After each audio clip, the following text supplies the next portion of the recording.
Shalom, seja bem-vindo ao canal Mais de Sião. Eu sou Eli Simberg e hoje o meu objetivo é apresentar para você um resumo rápido e lógico sobre o livro de Apocalipse. Creio que dessa forma muitas dúvidas serão resolvidas, principalmente para quem acompanha aí os nossos vídeos aqui no canal. Então, gente, em primeiro lugar, é importante entender que o livro de Apocalipse está ligado aos livros dos profetas de Israel que falam sobre a vinda do Messias e a era messiânica após a restauração da nação física de Israel, que aconteceu em 1948, e aí se cumpriu a palavra de Deus dita ao profeta Isaías, que disse: quem jamais ouviu tal coisa? Quem viu coisas semelhantes? Poder-se-ia fazer nascer uma terra num só dia? Nasceria uma nação de uma só vez? Mas Sião esteve de parto e já deu à luz seus filhos. Como eu mencionei em outros vídeos, a nação física de Israel era a última peça do quebra-cabeça que precisava ser encaixada para que então um novo conjunto de profecias se cumprissem e nos levassem para uma nova fase.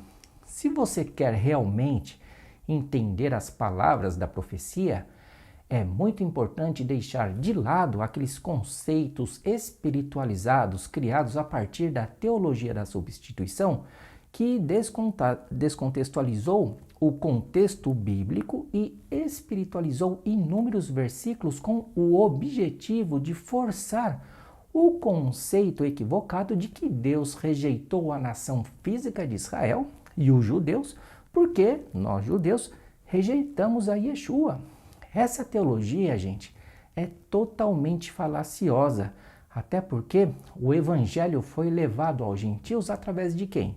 Dos judeus que creram em Yeshua, que posteriormente foram dizimados pelos próprios gentios, a começar pelo Império Romano, É só você estudar a história. Nos 3 primeiros capítulos do livro de Apocalipse, o assunto ele é um pouquinho mais fácil de entender, porque a visão revela os erros e os acertos das 7 igrejas gentílicas da Ásia, E Deus aconselha os crentes pecadores, que vergonha, se arrependerem de seus erros para obterem o direito de participar das promessas futuras. Interessante notar que os erros das igrejas da Ásia permanecem até hoje entre nós os crentes. Eu não vou me aprofundar aqui nessa questão, mas depois, se você quiser, você poderá ler com mais tranquilidade os 3 primeiros capítulos para entender melhor este assunto. Vale a pena, confere lá para você ver. Já no capítulo 4, o escritor é convidado para entrar num recinto onde é visto o Conselho Deliberativo Celestial. E João descreve inicialmente o aspecto do próprio Deus assentado em seu trono e dos 24 anciãos em suas funções. Dentro deste mesmo local, há também 4 criaturas reais, desconhecidas por João, porém, ele tentou descrevê-las utilizando o seu conhecimento humano limitado e por isso o aspecto dos animais fica ali um pouco bizarro, Mas o importante, gente, a ser considerado não é em si o aspecto das criaturas, mas o que elas fazem. Ou seja, não descansam nem de dia nem de noite, dizendo: Santo, Santo, Santo é o Senhor Deus, o Todo-Poderoso, que era e que é e que há de vir. Então, é muito importante entender que, apesar do livro apresentar algumas figuras de linguagem, tudo o que João viu faz parte de uma realidade do presente, do passado e também do futuro.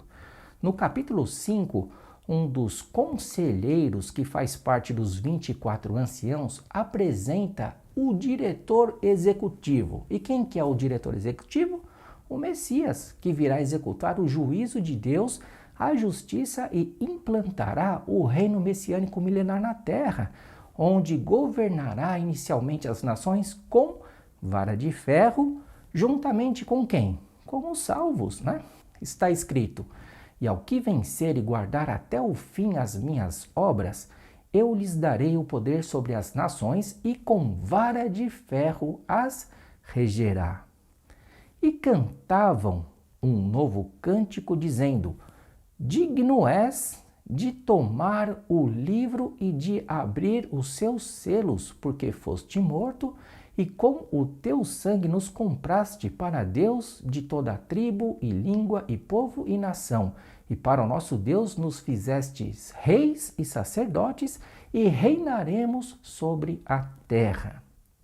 E da sua boca, do Messias, saía uma aguda espada, que é a lei de Deus, para ferir com ela as nações, e ele as regerá com vara de ferro, e ele mesmo é o que pisa o lagar do vinho do furor da ira do Todo-Poderoso, né? Do Deus Todo-Poderoso. Então, como vimos em outros vídeos, as bodas do Cordeiro não é uma festinha lá no céu, mas um momento intenso de guerra das nações gentílicas contra Israel, que atingirá o seu auge na vinda do Messias. É muito importante entender esses fatos reais para que o restante do contexto bíblico e profético faça sentido, né? Tenha lógica. Um outro detalhe importante é que o livro ele não segue uma ordem cronológica exata, né? E como eu mencionei aí no início desse vídeo, o livro se refere também ao passado. Por exemplo, no capítulo 12, lemos sobre o nascimento de alguém especial, ou seja, a mulher deu à luz um filho, homem, que há de reger todas as nações com vara de ferro. E o seu filho foi arrebatado para Deus e para o seu trono, e a mulher fugiu para o deserto. Agora veja que interessante. O nascimento do menino e a fuga para o deserto aconteceu há 2000 anos atrás, antes mesmo desta visão, né? Durante a perseguição de Herodes contra o menino, conforme lemos lá no Evangelho de Mateus, onde o anjo do Senhor apareceu a José num sonho, né? E disse para ele: levanta-te e toma o menino e sua mãe e foge para o Egito e demora-te lá até que eu te diga, porque Herodes há de procurar um menino para o matar. Então, o livro de Daniel também testemunha no capítulo 9 sobre o tempo que o Messias estaria na terra antes da destruição do templo e de Jerusalém, que se cumpriu cerca de 2000 anos atrás, né? Então, no capítulo 12 de Apocalipse, a gente também lê sobre a grande batalha que houve quando Satanás foi julgado e lançado na terra. Para você ter uma ideia, a batalha foi tão feroz que o próprio Deus utilizou aquela guerra como um exemplo do que está para acontecer no dia da vinda do Messias, né? Isso está mencionado lá no capítulo 14 do profeta Zacarias, que diz: e o Senhor sairá e pelejará contra estas nações, como pelejou, sim, no dia da batalha. Que batalha era esta? E naquele dia estarão seus pés sobre o Monte das Oliveiras, que está de fronte de Jerusalém. Como você está vendo, existe um contexto histórico e profético ligado ao livro de Apocalipse que não pode, de maneira alguma, gente, ser desconsiderado e muito menos espiritualizado. Outros fatores interessantes são revelados nos capítulos seguintes, que apresentam uma série de juízos representados por selos, né, por cálices e trombetas que serão derramados sobre a terra antes da vinda do Messias e durante o estabelecimento de seu reino, para que a paz milenar seja então estabelecida. Também lemos em Apocalipse sobre o governo do homem do pecado, uma pessoa influente que deve se manifestar em breve, né, com o propósito de ser cultuado e manipular as nações contra Israel. Interessante notar que atualmente, gente, o antissemitismo tem atingido seus maiores índices desde o Holocausto, graças ao quê? O financiamento islâmico de uma ideologia cruel e vitimista ao mesmo tempo. Esse governo terá como objetivo destruir a fé judaica cristã que vem sendo abalada pela falta de conhecimento bíblico de muitos crentes.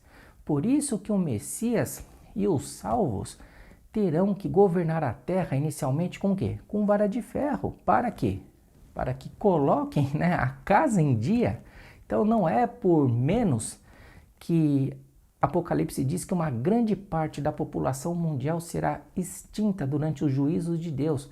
Praticamente, gente, a metade da população mundial morrerá. Um outro detalhe importante é conhecer e guardar também as leis de Deus, porque somente elas serão utilizadas nos juízos, né, no estabelecimento do reino messiânico. Veja só que interessante. E abriu-se no céu o templo de Deus, e a arca da sua aliança foi vista no seu templo. E houve relâmpagos e vozes, e trovões, e terremotos, e grande saraiva. Gente, não se esqueçam que na Arca da Aliança contém o quê? Os mandamentos básicos da lei de Deus, e ela trará sérios juízos sobre a terra. Então, para finalizar este vídeo, é super importante, é muito importante entendermos o contexto bíblico, aproveitando-se também do conhecimento histórico. E o meu desejo é justamente encontrar você neste dia. Veja só. Bem-aventurado e santo aquele que tem parte na primeira ressurreição. Sobre estes não tem poder a segunda morte, mas serão sacerdotes de Deus e de Cristo e reinarão com ele 1000 anos. Espero que este vídeo tenha atingido o objetivo de mostrar de forma simples e rápida que o livro de Apocalipse é bem mais literal do que imaginamos, tá joia? Então, um forte abraço desde Jerusalém e a gente se vê no próximo vídeo.